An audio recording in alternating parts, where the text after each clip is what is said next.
Hey guys, I'm Lauren. I'm an almost third-year medical student in California studying to get my MD degree. On this channel, I'm hoping to talk about all things medicine, med school, studying, study tips, productivity, time management, and vlogs, and hopefully just kind of be a source for you to see what it's like to be a medical student, and also a source for you to come for trusted medical information. I'm not obviously planning to give medical advice on this channel, but I do want to talk about topics that I think are interesting in medicine and healthcare, things that are relevant and current, and really just give you an idea of what medical school and medicine is like to see if it's right for you and to hopefully provide a little bit of entertainment and solid information along the way. Be sure to give this video a thumbs up and to subscribe to my channel if you want to see any future videos, and be sure you don't miss them. I am a brand new channel, so subscribing and liking really helps with growth. I really appreciate it. So yeah, today I'm going to give myself advice if I were a first-year medical student or even a first-year college student, but this really is applicable to someone who's going into a fast-paced environment of a professional school. So this could be pharmacy school, dental school, PA school, medical school, and just the things I wish I had known as a first-year student. And now, as someone who's just finished my second year going into third year, I thought I would share some tips about what I thought was just really helpful. So I think first it'd be helpful if I explained my mindset a little bit going into first year. I'm, as you would expect for a medical student, someone who's very organized, loves my to-do lists, really can't fathom going into a situation without a plan. And so that's what I did before I started medical school. The summer before, I read everything I could read about step one, about studying, about Anki, about all the things that you think are important, and you think if you read enough about them, that will somehow prepare you to start and be successful. And I do think it's good to have some baseline understanding of kind of what you're getting yourself into, but really nothing can prepare you for the, quote, fire hose of information that's going to be thrown at you. And not only are you expected to understand this information, but eventually you are expected to apply it in a clinical situation. And I don't want to scare any incoming first years because it is something that it's almost like magic. You put in the work and slowly over time, your brain just integrates all this information. And with enough practice, you're able to spit it out. It's able to come to you in a clinical situation and you're able to translate that into patient care. So it's not that you need to be perfect or understand everything right away. It's just if you put in the work consistently, I think that is what causes the transformation to happen in terms of your study habits and in terms of the knowledge you're able to retain. So going into first year of medical school, my mindset was I would capture all the information thrown at me and I would decide what was most important, particularly for step one, and I would learn that information. And that worked for me as a post-bac student. So mini backstory, I was a career changer. I was a journalism major. I worked in marketing. I worked in photography. I worked as a barista. So I did not come from a scientific background. And this was, while some of it was like review in terms of I had taken physiology before, it was at a pace and a speed and a depth that I had never encountered before.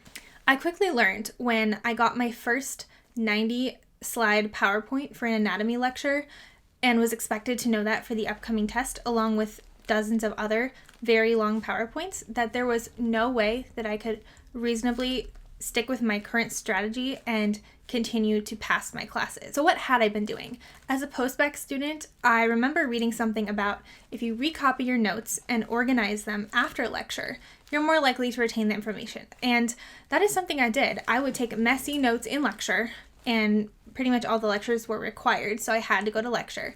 And then afterwards, I would take the time to sit down and recopy my notes and color code them and everything. And they would be organized and beautiful and rainbow colored, and it made me happy. And I learned the information. I did really well in my classes. I did great on the MCAT, and I thought that was all I needed.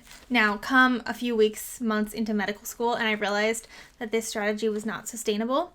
I had been taking notes on my iPad, and I'll throw up an example here or here. Still new at this editing thing.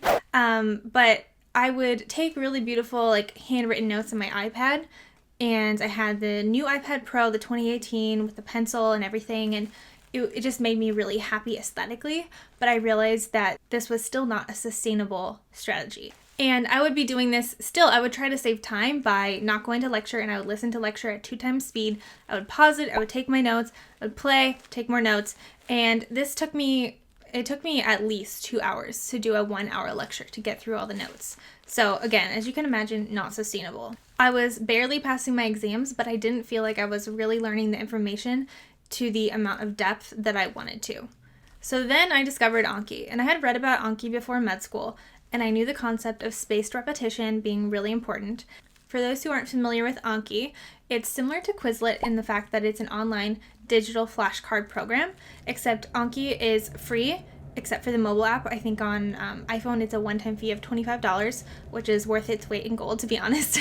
So yeah, it's a flashcard program, and it has a very steep learning curve, so it turns off a lot of students because it's not quite as intuitive as something like Quizlet.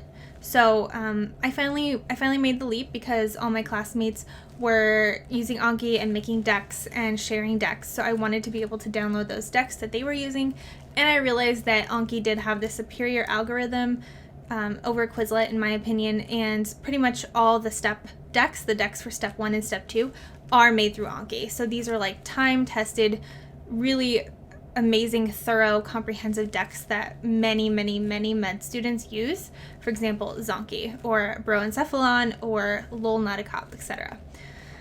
If you have no idea what I'm talking about, I'm going to do a future video on Anki, just Anki in particular. I feel like I could make a whole series out of that. So if you want me to make a video on Anki, please leave a comment down below and let me know, and I'd love to work on that for you guys. So as first year went on, I relied less and less on lectures from my professors, more and more on Anki. Our anatomy professor was amazing and incredible, so I loved his lectures, but pretty much everyone else, I kind of just skimmed their lectures and mostly focused on my Anki. And the problem with this is that I don't think I was getting quite the depth of understanding and conceptualization of the concepts as you would get from lecture and watching videos. And I was just kind of doing a little bit of rote memorization, and it was helping me get problems right. But what I discovered by the time I got to UWorld in second year, which is basically doing a lot of questions and having to integrate multiple disciplines into one question to get the right answer. And I was finding that I didn't quite have that level of complexity for the most difficult questions to get those answers right. Back to second year. At the beginning of second year, I was laser focused on step 1. I'm interested in some competitive specialties, and I knew that that was a gatekeeper. Step 1 is the first part of your board exams in medical school, and it's sort of like the MCAT in terms of importance. And essentially, if you get a really great score, it opens the door up to competitive specialties. So I knew I wanted to do really well on step 1, and I was so laser focused on what is considered high yield or in first aid, which is kind of the outline of what's in step 1, that again, I didn't care as much about conceptualizing the information. And I was super stressed about step 1, even though it was over 6 months away, and it really wasn't something I should have been focusing on to the level that I was. An interesting change happened, as I mentioned, when I started UWorld and my NBME exams, which are just basically all the multiple choice exams you take throughout med school. And I realized that some of the detail that my professors went into in first year and second year ended up being stuff that was actually really useful in terms of getting the most difficult questions on these exams correct. So I began to regret not paying as much attention to those lectures. And while I was doing well in UWorld and the NBME exams, it was frustrating me that some of the more difficult questions I wasn't able to get to the right answer because I didn't have that same depth of understanding. And I think that's something that sets physicians apart from other healthcare professionals, and not discounting the value that these professionals bring, but I think it's important to take into account if you're trying to decide what healthcare profession is right for you. If you love to go in deep on a topic and learn as much as possible about it, then med school might be for you. And that is something I really love doing, but when you have so much information to learn, it's hard to convince yourself that you should spend extra time going into extreme depth on a topic when you have so many things to learn. So thankfully, my focus began to shift from, is it in first aid, to, is this something that is valuable for my clinical practice in the future? Is this something that I will need to know to treat my future patients? And what else can I learn about this topic, and how can I integrate this new knowledge with other knowledge, my baseline of knowledge that I already have, and how can I tie those concepts together? That's kind of how my mind began to shift during this time. And right now, I made it through over 6 weeks of studying, dedicated study time. We had no classes scheduled. We were able to study in peace. And then this whole pandemic happened, and Prometric made a lot of cancellations for step 1 exams. and I was supposed to be taking my exam in just a couple of days now, but it was canceled, and so I've had to reschedule until next year. So I'll be taking it early 2021. And I will have enough time to study again for the exam. After having gone through all that time of studying, I did one pass of UWorld plus almost 75% of a second pass. So I feel like I did quite a bit of studying. And my perspective from first year to second year has changed so much, as I hope I've explained well enough in this video. So I'm just about to start third year, and again, I'm kind of like starting as a newbie. When you first come into med school, you have no idea how to study for med school. And now that I'm starting third year, I'll be going into clinic and rotations in the hospital.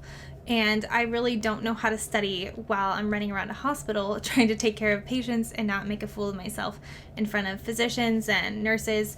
And it's going to be a whole new learning curve.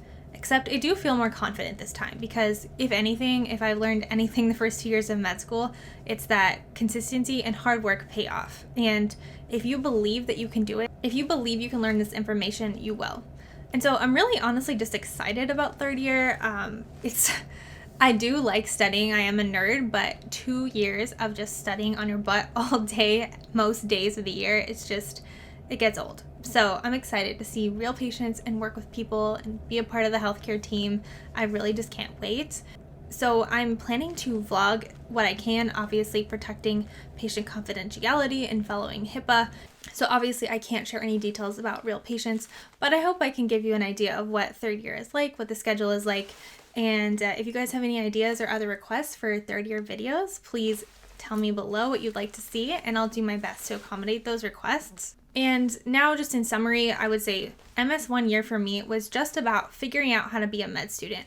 It was figuring out how to study efficiently and building up my own kind of endurance and stamina for studying, because it's not something that you pick up overnight. Even if you studied a bunch in undergrad, it's completely different in medical school. And I was mostly just figuring out what was high yield and what was important enough for me to retain, because there's no way you can know everything first year. And the comforting thing for me was in my curriculum, we do a first pass through the basic histology and physiology. We do the microbiology and the pharmacology and the pathology second year. So you get essentially 2 passes of the information, and I found that really helpful because there's definitely things you forget from first year. Second year, I was able to have my mental framework in place, so I was able to incorporate new concepts into that framework and connect those ideas to things I'd already learned. And I was able to do that faster and more efficiently than I was when I first started med school. And that was just through practice and repetition. It was a really nice feeling towards the end of second year because things just started to click. Things that I thought I would never remember, things I thought I would never learn, finally started to solidify in my mind. And that was a really great feeling. Now the challenge will be adapting to an environment that is not black and white. And I'll have to essentially integrate all that information I learned first and second year, which is technically an oversimplification, as complex as it might sound, onto taking care of actual patients. There's a lot of nuance in taking care of real human beings. So I'm really excited about third year. I hope this video was helpful. Please leave any questions or comments you have about first or second year of medical school down below. If you like this video, please give it a thumbs up and subscribe to my channel. I'm planning to be as consistent as my schedule allows and post about once a week. Thank you so much for watching, and I'll see you guys in my next video.